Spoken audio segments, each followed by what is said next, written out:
Today, we're going to talk about 3 ways to get coaching clients when you don't have much of an audience at all on social media or on your website or any other platform. If you're a new coach and you're looking to start growing your coaching business, you're in the right place. For those of you who don't know me, I'm Stephanie Fiteni, and I have been coaching coaches since 2014. I help coaches build online coaching businesses and local coaching businesses too. And I help them replace their income with coaching clients. So if you're here to quit that job, take the bull by the horns, and create a coaching business that replaces your income and gives you the wonderful lifestyle you're looking for, you're in the right place. So here are 3 ways to actually start from scratch and start building your audience when you are in the very beginning and don't have much of a following. So first things first, you don't really need a following at all to start creating a coaching business. There are various ways to really go from 0 to 100 in a few months. And today I'm going to give you the 3 strategies that in the short term are going to give you clients. The first one, and possibly the most important one, is to actually become visible in your community. And this counts both online and also in person. It might happen quite naturally for you, but also not. So one thing that I find that happens a lot with coaches is that when they are actually getting their qualification, what tends to happen is that they end up in a community of coaches. And this becomes a little bit insular, and it becomes a bit difficult to actually start understanding what people outside this coaching bubble are actually looking for. So very important first step, I would say, is to make sure that you get your first coaching hours not only from other coaches, but also from people who are friends of friends in your network, making sure that they are, at least to some extent, the kind of people you think you may want to work with. Working with coaches is great. They're easily accessible. They also understand coaching. But what tends to happen to a lot of coaches is that once they snap out of that and they finish the coaching hours with other coaches and they start looking for clients, they find that the people they're actually dealing with don't perhaps understand coaching, of course, and they're a little bit at a loss at how to sell their coaching services. And this happens because they have not used those training coaching hours to actually collect information about their ideal clients. So definitely a little word of warning there. That's not one of our 3 strategies. So here's our 3 strategies coming up.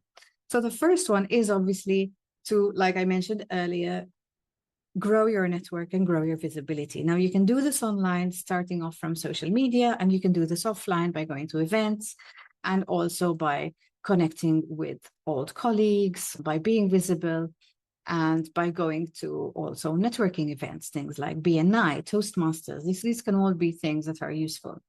This is a very important first step because it's going to expose you to a number of people where you can actually start talking about your coaching. And like you've probably seen in my other videos, the most important thing in the beginning is to actually get really strong foundations. Your foundations being your niche, your ideal client, your specific type of person you want to work with, your messaging, and your packages. You get these things right, you align them with your pricing and your marketing, and your business will take off really quite quickly. If those things are missing, the business will not take off because you will keep spraying marketing ideas, you will keep testing different things, but because you're not focused enough on one type of client, it's going to take too long for it to actually give you any feedback. So what you want to do is you want to narrow down the kind of people you're working with or you're focusing on so that all your efforts are actually channeled in that direction, and then you can see traction more quickly. So the main thing is to start becoming visible in the communities you're already in and to start adding more. This is very important also for your mindset change. You are now not an employee anymore. You are now becoming an entrepreneur, and your network is going to be very important. Again, in the beginning, talking to people is going to be one of the most important things that is really going to help you also understand what you really want and who you want to work with, unless you've done that in your training hours already. So that's definitely the first one. Nothing new there. But the second 2 might actually surprise you. So one of the things that really helps in the beginning is getting in touch with people and letting them know what you're doing. Again, Once again, this requires that you're clear about what you're doing and who you're targeting. So you do have to have your foundations in place, and you do have to have at least 1 or 2 coaching packages already defined. Once you have those, it becomes easier for you to start reaching out to people. You can reach out to people that have already done some sort of free coaching with you. You can also reach out to people who are maybe have been colleagues, and they might be simply interested in you as a human being. You have had some sort of collaboration or some sort of chemistry before, you've worked together. Reach out to these people, not to sell to them, but to reconnect. This is very important. You just reach out to people to let them know what you're doing and to show genuine interest in what they're doing. Never just get in touch with someone and say, hey, this is what I'm doing now. This is my website. This is my free PDF. This is my package. This is my discovery call. You don't want to do that. So what you want to do is you want to have a very natural connection with them. You want to message them. You want to say, hey, how are you? And again, do it only with people where there is a genuine connection. But what this does is it basically teaches you as an entrepreneur to start taking care of your network. Some people become friends, just colleagues. Some people are just colleagues. Some people are warmer colleagues.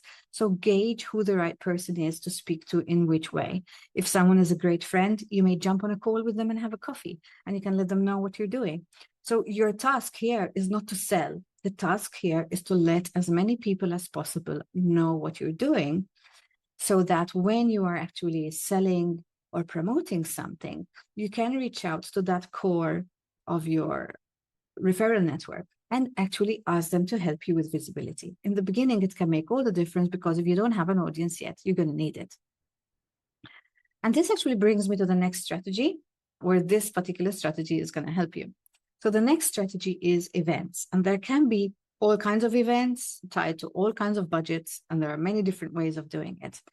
But getting a lot of people in a room and you actually delivering your message is one of the easiest ways of actually getting your first clients. And what you want to do is, there's obviously the digital side and there's the in-person side. So the first and the easiest, depending on how clear you are about your ideal client and the value you give clients, is going to be to actually go out to speak to HR managers, speak to people who are funding a business, people who are in entrepreneur networks, people who have your target audience. It could be all kinds of people. It could be NGOs, it could be Toastmasters, any group of people that has your target audience. You can try and go and do a free 1-hour talk for them. Give them some value, leave them something, make sure that they know about you. And what tends to happen is that naturally 1 or 2 people in the room, usually around 10%, if you're doing everything, if you're doing the pitch in the right way, usually around 10% of the room is going to convert into clients. So that is definitely one of the best ways. Another type of the event is a webinar. So you can take things into your own hands and you can do it yourself. You can create a digital event, which obviously has a lot less expenses and a lot less running around, but still takes work. So you can create your landing page and organically and through your network, get people to attend this webinar and then convert the room that way. Another way of organizing events to get a number of people in a room so that you can become known, develop a relationship, and start selling your coaching packages is also in-person events.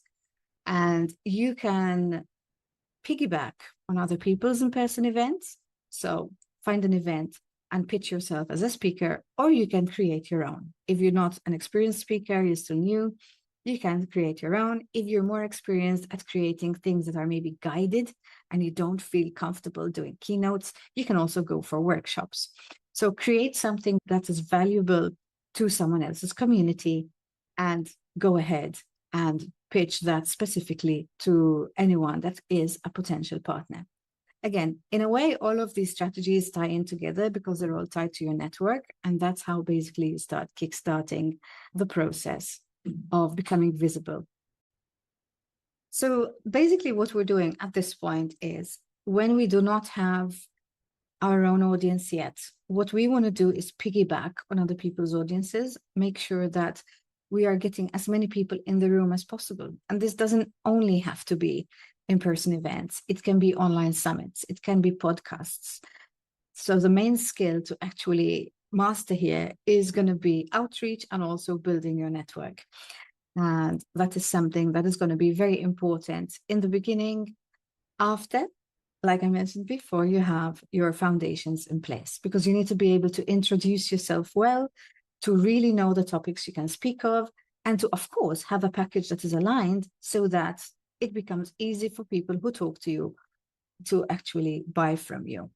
Now, one thing that I really get a lot, one question I get asked a lot when I talk about these things with my clients and when I help them set these processes up is, should I be getting these people on my email list? Now, it's a little bit of a catch, because in the beginning, you want to push people onto a discovery call as much as possible. But there are going to be certain places where you cannot actually pitch your coaching package directly. So what I suggest you do is to actually gauge the right place for the right thing. Now, obviously, what you can do when you speak is you can give people a resource while you're talking, get them to scan it and download it, and take their email address, their name and email that way. So while you're speaking, you're actually getting the lead, but your pitch should always say, book a discovery call.